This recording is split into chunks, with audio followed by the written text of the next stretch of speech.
通神十传，还不到30岁孤龄，火行山的火圣祖。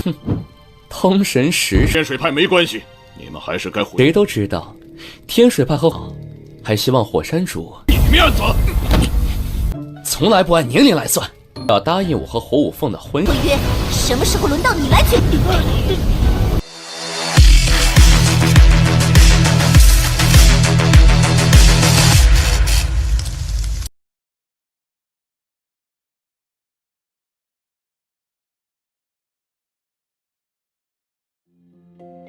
？Halo semuanya, selamat datang di Ruang Sinema. Bagaimana kabar kalian semua? Semoga selalu sehat dan baik-baik saja.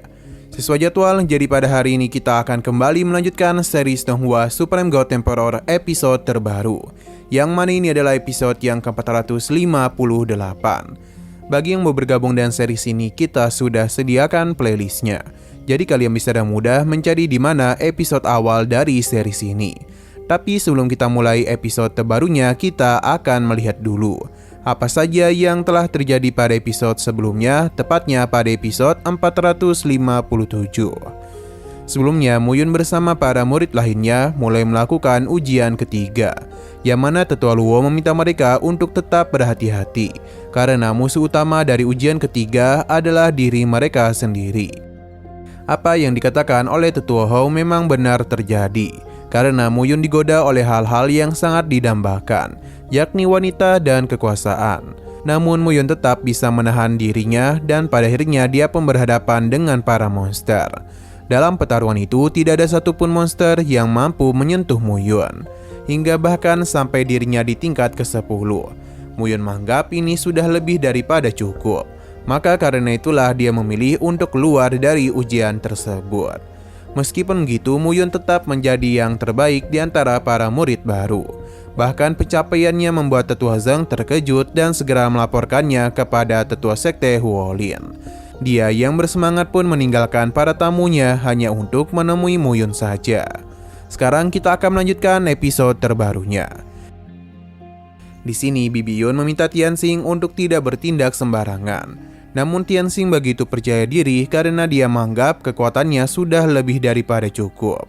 Karena murid baru itu pasti hanya berada di ranah spiritual tingkat 10. Mungkin hanya butuh 3 kali serangan saja baginya untuk mengalahkan murid tersebut.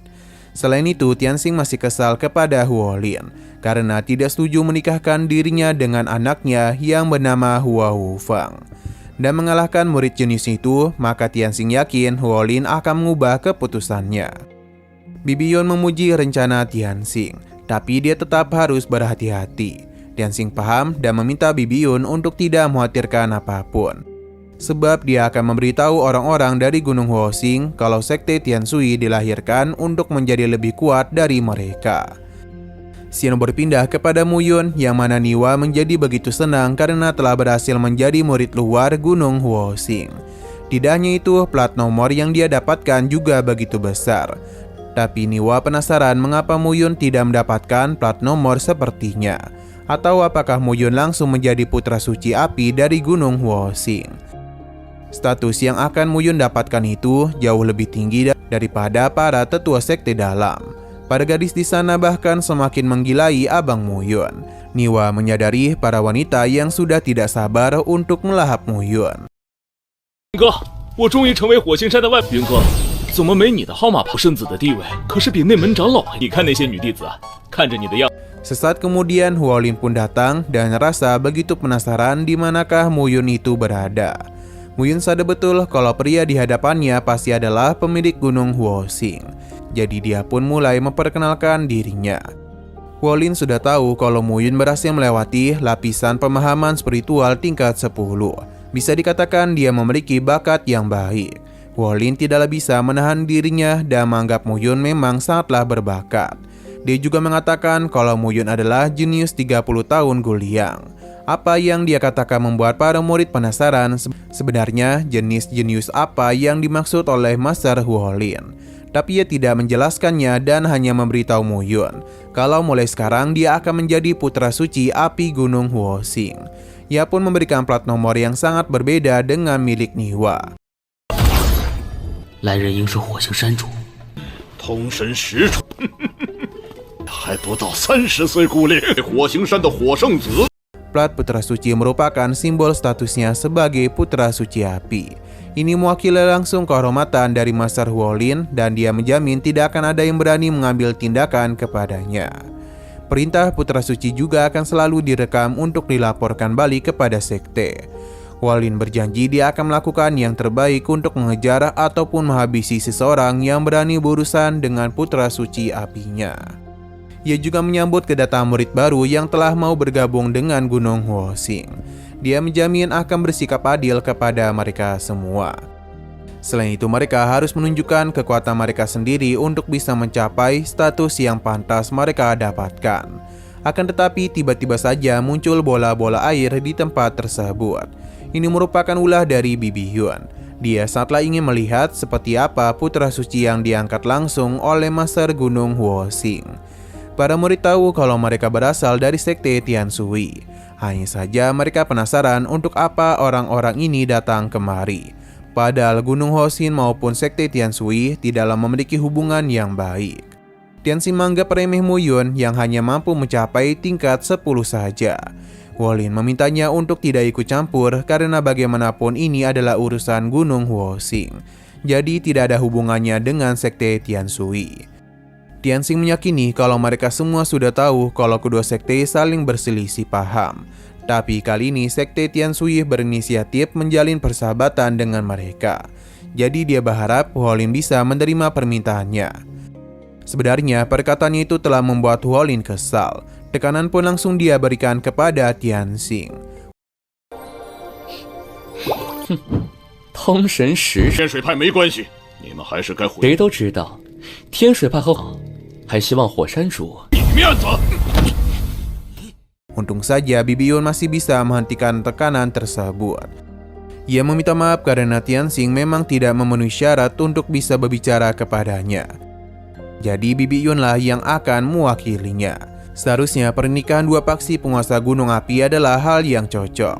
Jadi dia berharap Huolin mau mempertimbangkan keputusannya dengan tepat. Karena bagaimanapun kekuatan dan bakat Tianxing jauh lebih daripada cukup untuk bisa menantang 5 jeniusnya. Jika Huolin tidak percaya dengan perkataannya, lebih baik mereka mengadu kekuatan Putra Suci Api yakni Mu Yun untuk bertarung dengan Tianxing. Dengan begitu percaya diri, Tianxing pun memperkenalkan dirinya sebagai Guliang 52. Jika seseorang Guliang berusia 40 tahun, dia akan mencapai tingkat psikis ke-9. Dan dalam 12 tahun ke depan, dia akan naik ke tingkat alam peri. Tianxing yakin kalau Mu Yun tidak akan mampu bersaing dengannya. Sepertinya Guliang bisa dikatakan sebagai saluran roh kuno. Para murid menganggap kalau Tianxing sepertinya sudah keterlaluan. Karena bagaimanapun perbedaan kekuatan dan juga umurnya jauh berada di atas Mu Yun. Ini pun membuat Tianxing agak malu. Ditambah Niwa terus memanas-manasinya. Dan juga mengatakan kalau saja Mu Yun lahir lebih dulu, maka mereka yakin dia pasti sudah berada di ranah yang lebih tinggi darinya. Jadi Tianxing yang sekarang tidaklah memenuhi syarat untuk menantang Mu Yun. Tianxing baru tahu kalau Mu Yun sudah berada di 30 Guliang. Berhubung ia tidak percaya, maka Niwa memintanya untuk menanyakan semua itu kepada Master Huolin. Tianxing yang masih menganggap remeh Mu Yun pun memberikan tantangan kepadanya agar bisa bersaing dengan dirinya. Andai saja dia kalah, maka Tianxing akan memberikan selembar kertas air biru kepadanya. Namun jika Mu Yun kalah, maka Master Huolin harus berjanji kepadanya untuk menikahkan dia dengan Huo Fang. Apa yang dia katakan langsung saja ditentang oleh seorang wanita. Karena bagaimana bisa dia mengatakan hal tersebut tanpa persetujuannya. Ini adalah kemunculan dari sosok burung Phoenix. Nah, kita tidaklah tahu apakah dia itu adalah Huo Fang atau bukan. 资格都没有。但是再适合不过。我愿意将这一块水从来不按年龄来算，要答应我和火舞凤的婚不约，什么时候轮到你来决定？ Karena episode pada hari ini harus bersambung dulu. Namun sebelum kita akhiri, seperti biasa kita akan melihat preview bagian selanjutnya. Saat ini pertarungan sedang terjadi antara seorang gadis berhadapan dengan Tianxing. Gadis ini sepertinya adalah Huo Fang. Dia menggunakan senjata suci dalam pertarungan tersebut, yakni adalah Huyan Huzi.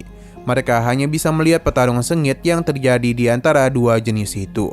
Begitu pula dengan Muyun yang begitu menikmati pertarungan yang mereka lakukan. Terlebih lagi, pengendalian kekuatan Hua Hufeng membuatnya terkesan. Ia penasaran siapakah yang lebih kuat di antara mereka berdua. 这是上品圣器浑元火灵， 再加上心境一乱。 Oke, sekian dulu pada video kali ini. Untuk video selanjutnya akan segera hadir. Jadi bagi kalian yang ingin mengikuti series ini, langsung saja klik subscribe dan aktifkan loncengnya. Terima kasih yang sudah menonton video sampai habis. Jika kalian suka pada video ini, klik like dan share ke teman-teman kalian tentang channel ini. Dan ditunggu aja kelanjutannya. Oke, sampai jumpa di video selanjutnya.